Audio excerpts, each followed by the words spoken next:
Welcome to the Personal Brain Trainer Podcast. I'm Dr. Erica Warren. And I'm Darius Nomdaron, and we're your hosts. Join us on an adventure to translate the scientific jargon and brain research into simple metaphors and stories for everyday life. We explore executive function and learning strategies that help turbocharge the mind. Come learn how to steer around the invisible barriers so that you can achieve your goals. And this podcast is ideal for parents, educators, and learners of all ages. This podcast is brought to you by GoodSensoryLearning.com, where you can find educational and occupational therapy lessons and remedial materials that bring delight to learning. Finally, you can find Dr. Warren's many courses at LearningSpecialistCourses.com. Come check out our newest course on developing executive functions and study strategies. This podcast is brought to you by Bullet Map Academy, and we have a free dyslexia screener app called Dyslexia Quiz. It's fun, engaging, and interactive app. Try it now. Just search for Dyslexia Quiz on the App Store and see how your scores differ from your friends and family. So, what's the topic for this week, Erica? We are going to be talking about higher level executive functions. Okay, so higher level executive functions. We've been talking about executive functions, the three parts of it: working memory, inhibitory control, cognitive flexibility. What is higher level executive functions then? Well, higher level executive functions unite the three subdomains that you just mentioned: working memory, inhibitory control, and cognitive flexibility.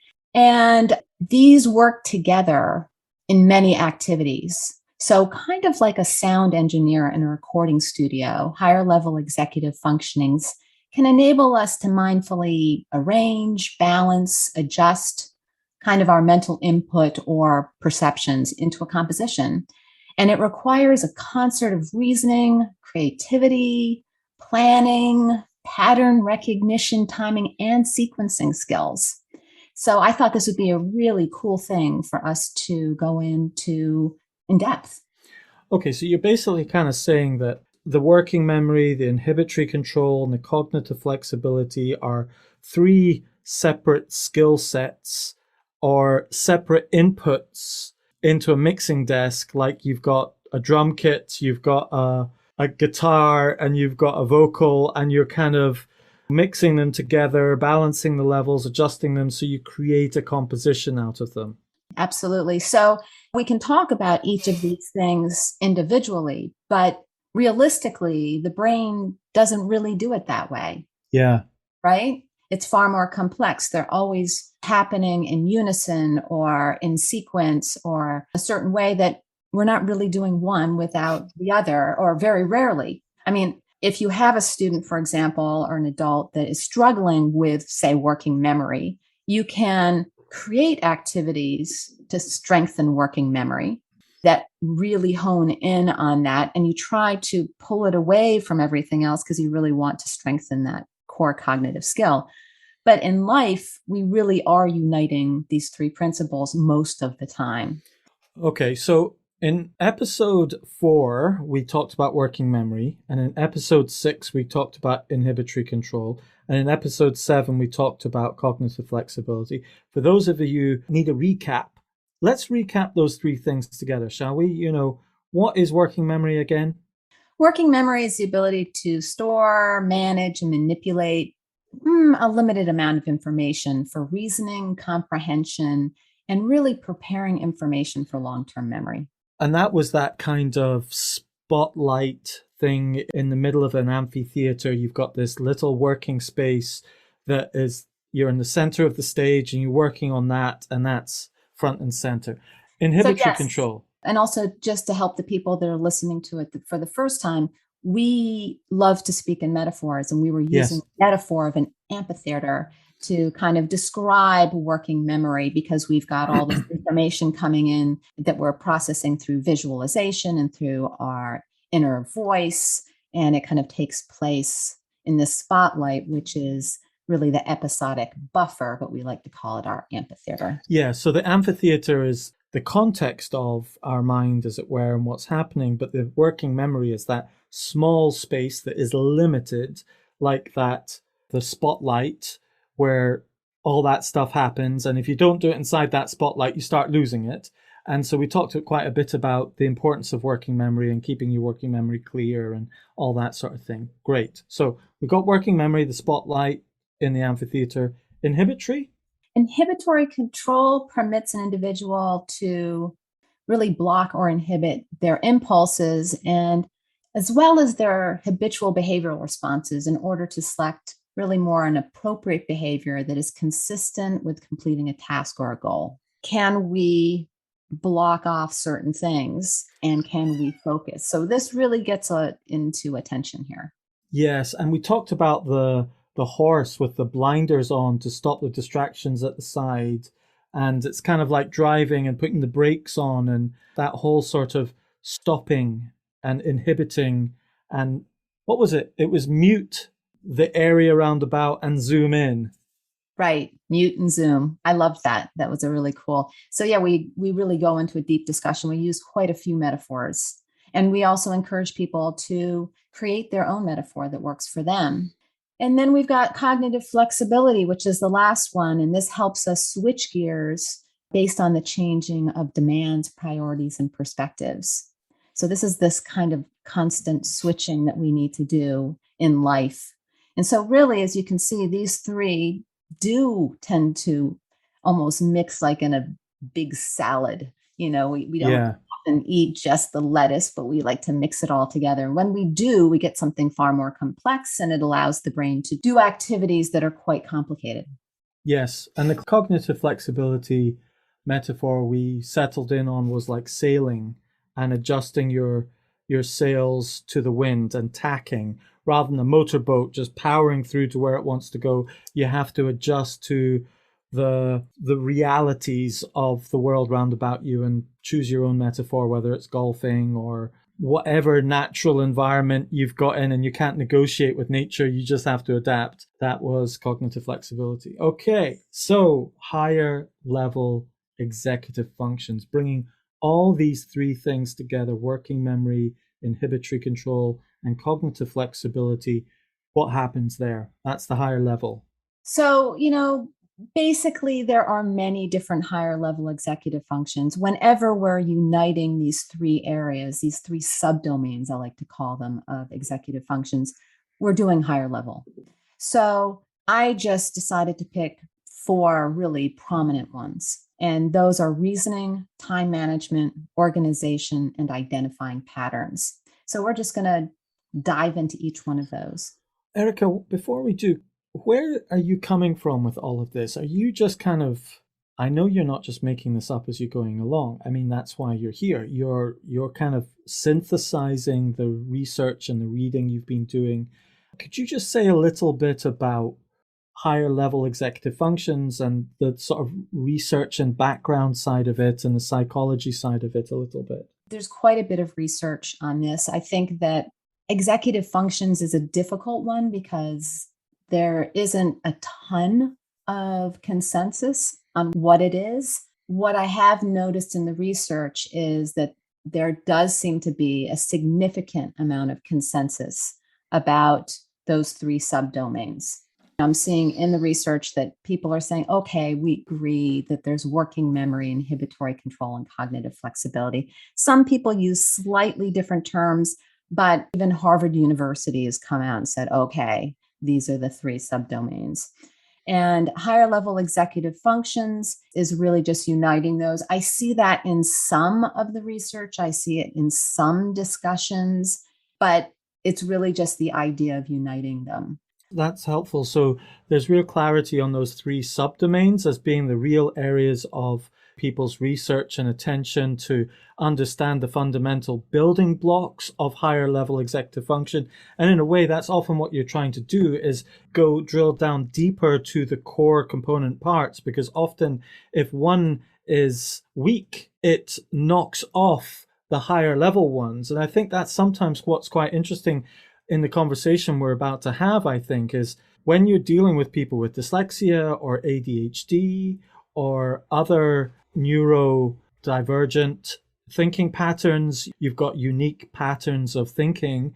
Often, some people are really strong in one of these areas, but quite low on the other, and it can really knock off the higher level executive function, can't it? Yeah, absolutely. Absolutely. So, I mean, I have some students that are extremely strong in perhaps working memory and inhibitory control, but their cognitive flexibility is really poor. Yeah. Or might be that their working memory is really poor. Some of Yes. them, they're kind of poor across all of them, and you really just need to do some cognitive remediation that helps to strengthen each area. And a lot of it is just getting you to be mindful. Yes. The only way to really strengthen executive function is to be mindful of your thinking. Is, And going back to the analogy of the manual car, some people are very automatic at working memory, inhibitory control, and cognitive flexibility. They're just very automatic at it. And other people have to be quite intentional and go through the gears of it, the throw process of it much more intentionally. and some people even have to learn about the parts.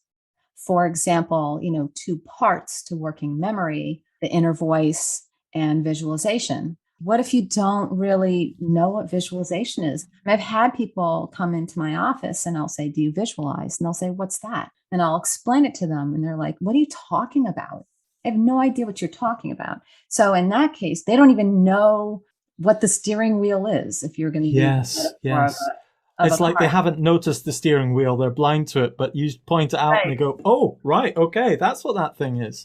Right, exactly. So it's Okay. really interesting work because it's fascinating how each person that I work with in this area really has a unique way of processing, even though we all have these components, or at least we've defined it this way. It's amazing and fascinating to me how people really mix their cognition and their strengths and weaknesses in such unique ways that they often blow my mind, where I'm like, Well, wow, you can do that, or wow, you can't do that. Well, that's quite a good segue into these higher level executive functions because when you're talking about reasoning, time management, organization, and identifying patterns, I can immediately think about areas because I've got difficulties in working memory personally.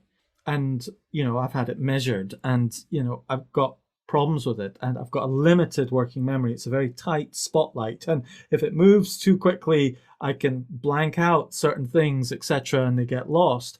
And so it affects organization and time management. However, I'm very good at identifying patterns and reasoning, which are often more of the cognitive flexibility side of things and more of the inhibitory control. I can stop, step back, have some flexibility dynamically, but with working memory being smaller, it can create gaps with time management and organization. So I'm just using that as an example that it's not automatic that if your higher level executive functions are significantly affected by your kind of combination of working memory, inhibitory control, and cognitive flexibility, aren't they?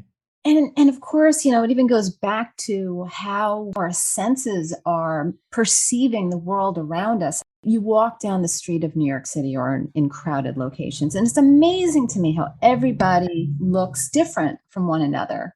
We only have a limited number of facial features, but everyone looks so different. The brain is just so much more complex than the features of a face. Yet we assume that we're more alike because we can't see it. But in Yeah. fact, we are so different from each other.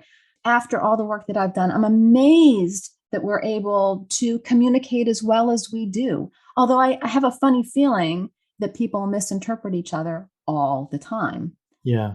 Driving a car, that we all seem to follow these rules and we're all able to abide by these similar, and we don't crash more. It's amazing because we all really do have very, very different ways of processing the world. And when I work with families, the parents will often come in and say, "Well, my daughter isn't doing this. She should be doing this and should be doing that. And why aren't they doing it this way?" And I have to explain that may not be the way that she processes. I understand that that works for you, but those strategies may not work for your son or your daughter because they may process the world in a completely different way.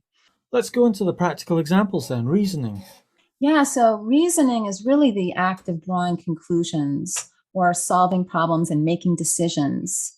And reasoning can really help to make information memorable. We're really, it's almost like chewing on the cud, right? Yeah. It really does unite. You've got to bring the information into working memory. You've got to hold on to it. You've got to inhibit other thoughts, and you've got to have enough flexibility that you can look at things from different perspectives.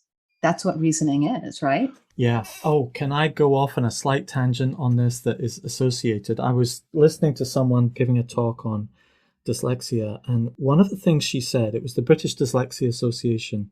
She said that one of the advantages of dyslexia is procrastination, creative procrastination. Hmm. I don't know if you've ever heard that phrase, but what she was saying is often people with dyslexia procrastinate. And one of the reasons they're procrastinating is because they are reasoning through something. They're mentally processing it. They're chewing the cud, as it were. They're kind of trying to solve the problem. You're talking about drawing conclusions, solving problems, making decisions.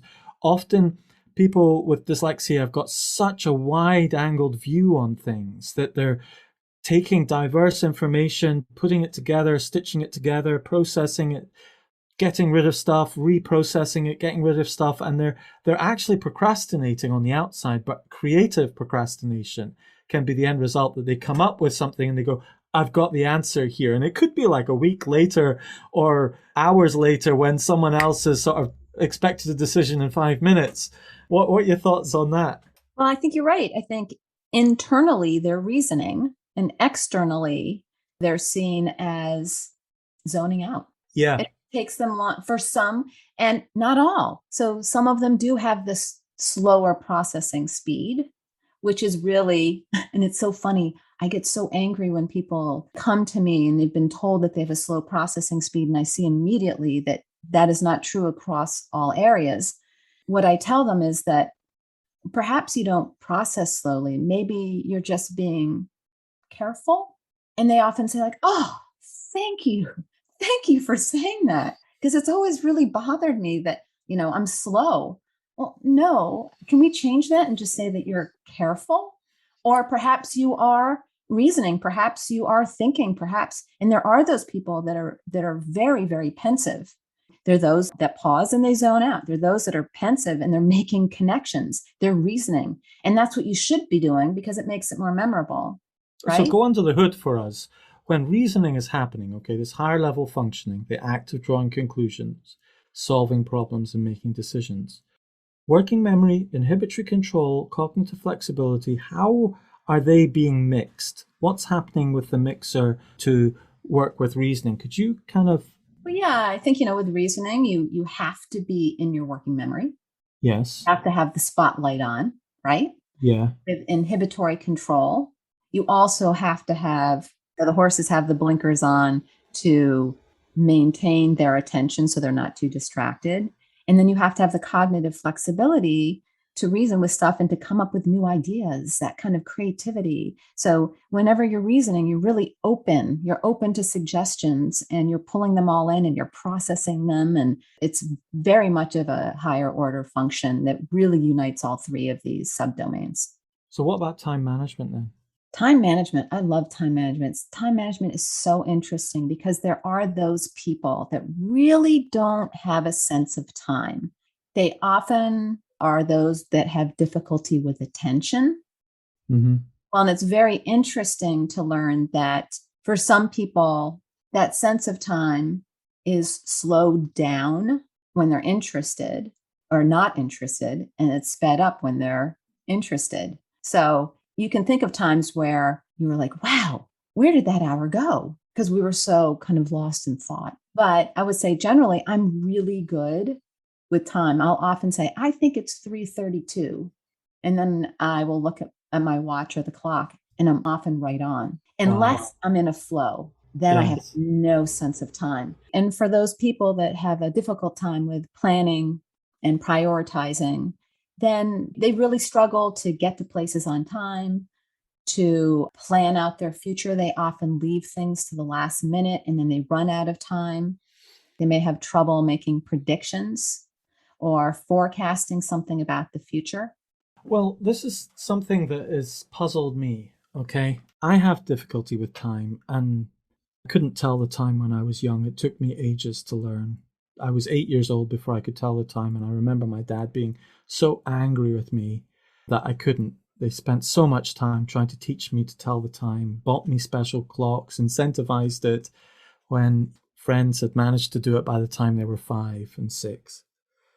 That's quite a big deal when you're young. And I've seen it with my children, I've seen it with other children, especially those with dyslexia or ADD. Just this often not being able to judge the flow of time and also judge how long something will take.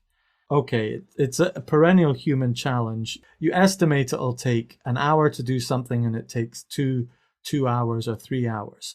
But sometimes it can go to another extreme where I'll put to-dos on my to-do list that are like, build the shed today.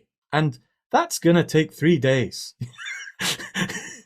And so it doesn't get done because I haven't broken it down into manageable levels such as order concrete, order slabs, buy wood, and it's not chunked down. And what is happening there with working memory, inhibitory control, cognitive flexibility? Which part of executive functions, three subdomains, is time management influenced the most by?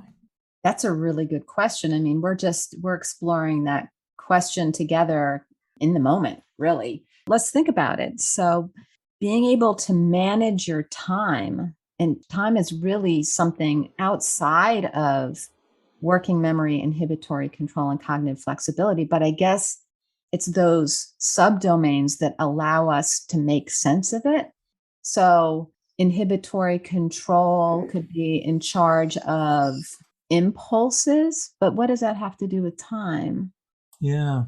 Could it be cognitive flexibility? If you think of time as a natural phenomenon like the wind or the waves or something, and it's moving and changing, you've got nights and days and mornings and afternoons. There's a rhythm, there's a flow. It's like a dynamic environment.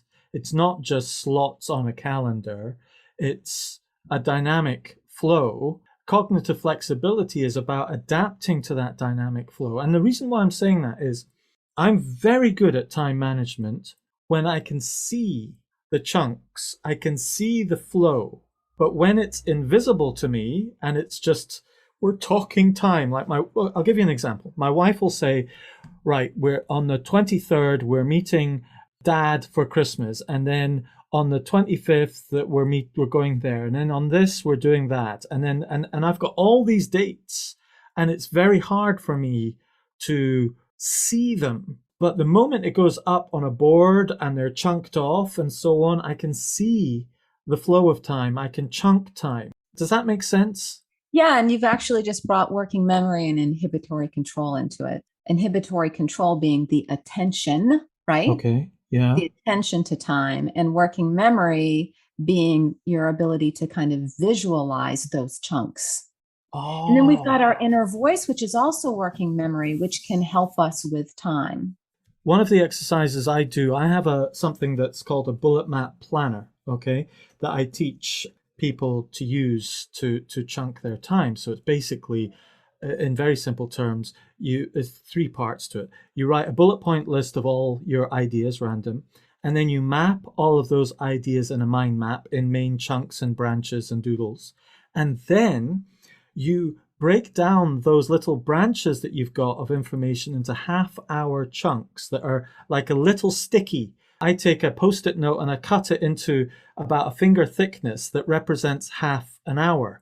And then I've got all these little half-hour chunks and I move them around until I can see them within a sequence and I can visually, proportionately visualize the chunks of time. And that's an exercise. I don't do it all the time, but whenever I have to get something done really effectively and really deliver, and it's quite intense, I break it down like that because that forces me to visualize it. Well, it's so interesting because this takes us to number 3, organization. So, Yeah. what helps you with time management is the organization piece because it enables you to mentally arrange and order information into meaningful, digestible patterns. Yeah. Isn't that interesting? It's really a strategy. So time doesn't come naturally to you. So some people, it just comes naturally.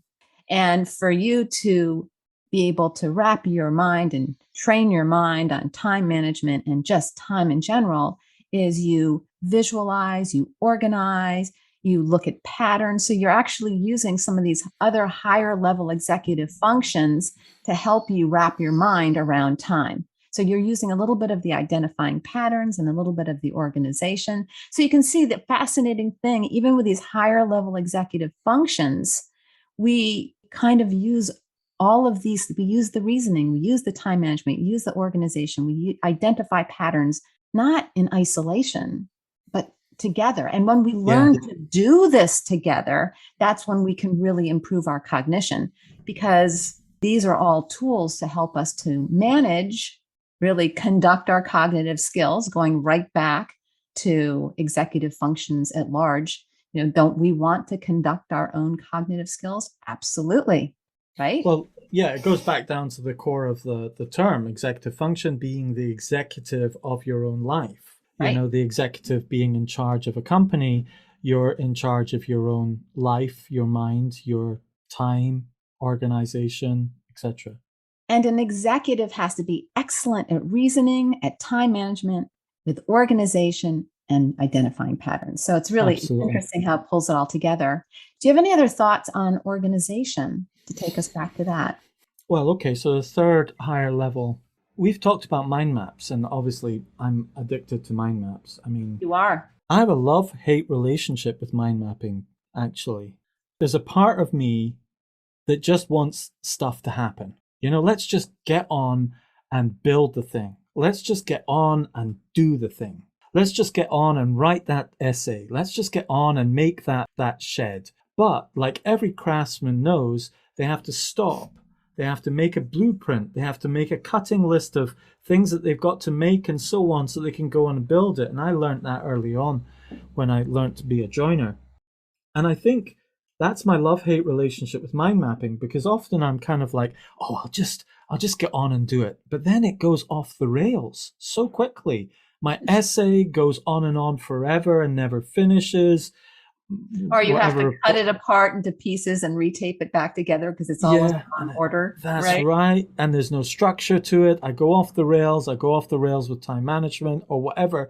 And I end up saying, I need to map this out. Right. And then I map it and I've got some organization. I can see what I'm talking about. I can see the parts.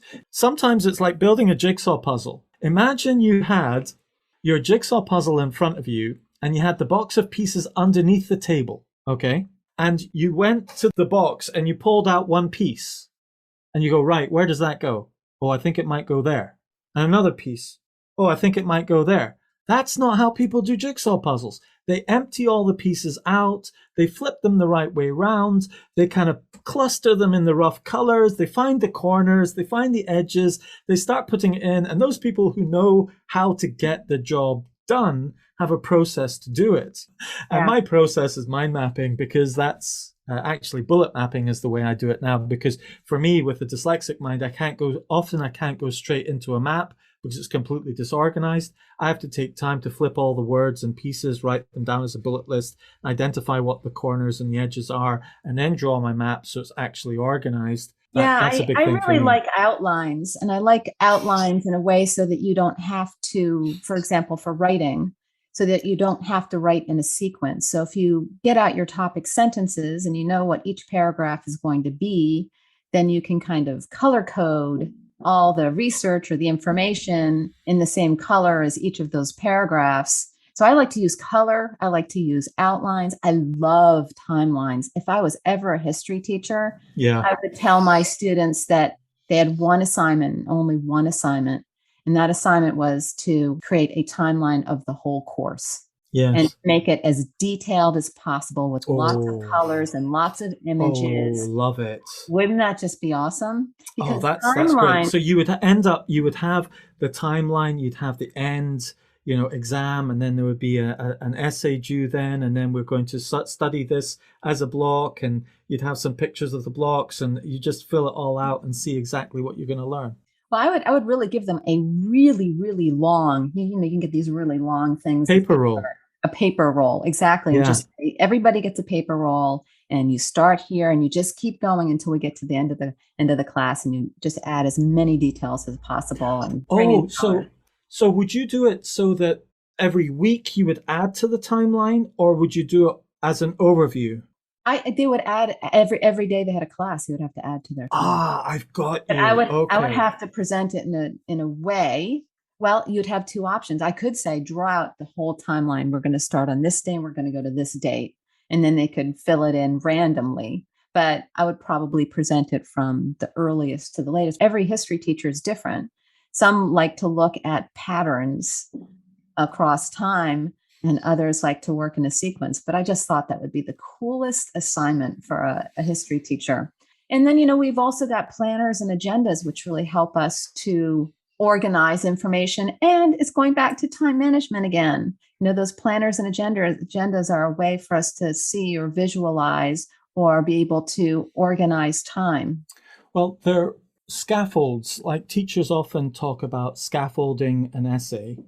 Like, for example, in Australia, they use the acronym PEAL: point, evidence, explanation, and link. And in Scotland and England, they use TEAL: topic, evidence, explanation, link. And so they've got this sort of little pattern structure.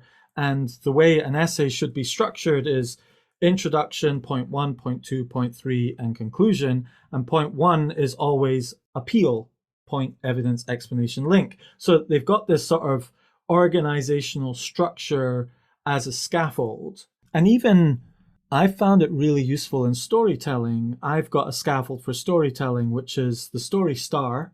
It's a 5-pointed star. The top is a face, which is all the characters. The second branch is an eye, which is what does the hero have their eye on? What do they want? Do they want to fall in love?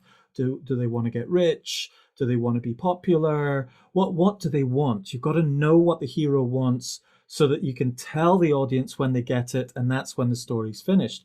But the hero doesn't get what they want straight away. There's always a foot, the third thing that trips you up, and that's an enemy or some problem. And then the next one is always a hand. There's always someone like a guide or something that stretches out and helps you, gives you a magic wand or some advice or something. And then you get to the crown, which is the reward which you had your eye on. And it's often a reward that isn't what you actually wanted, but it's better. But that's a scaffold that organizes information. And that's really helpful, isn't it? It is. Well, and you just took us beautifully into identifying patterns. That's true. Yes. So that's another thing that the brain does in this higher level executive functioning is it looks for patterns. And that pattern that you created, that star, really enabled your cognition Yes. in a deep way. It helped you to really memorize it. And then you're able to execute it or remember it or teach it easily because you have that pattern that you have established, and you can even visualize it. And then that way, whenever you're presenting it, you don't need your notes, you don't have to look at anything, you just know it, you know it deeply because you have identified that pattern. And so patterns really, really improve memory. And a lot of memory champions, they use patterns help us, patterns and sequences, and it also improves attention and helps you to focus as well. So Yeah. it's really interesting. So when we look across these four higher level executive functions that we talked about today, and again, I'm sure there are many more, it's just all about anytime we are looking across these core subdomains of working memory, inhibitory control, and cognitive flexibilities, we don't really use them in isolation. We unite them in order to think and to manage our minds. Okay. It's interesting hearing these higher levels, and you have got some strategies to help improving executive functions that we're going to talk about in the next episode, aren't we? Yes, I'm really looking forward to it. So we've spent quite a few weeks pulling apart executive functions. And now this week we're pulling them all back together. But the question is if we have weaknesses in executive functions, or we just want to take it up a notch, what are the strategies that we can employ to improve this skill? Fantastic. So next episode, strategies. All right. I look forward to it. Thank you so much for joining us in this episode. Yeah, thank you, Erica. I mean, Erica spends a lot of time planning and preparing for these episodes, and I'm learning so much. And so thank you very much, and hope you guys are enjoying it. See you next time. Thank you for joining our conversation here at the Personal Brain Trainer Podcast. This is Dr. Erica Warren. And Darius Nomduron. Check out the show notes for links to resources mentioned in the podcast. And please leave us a review and share us on social media. Until next time, bye. Bye.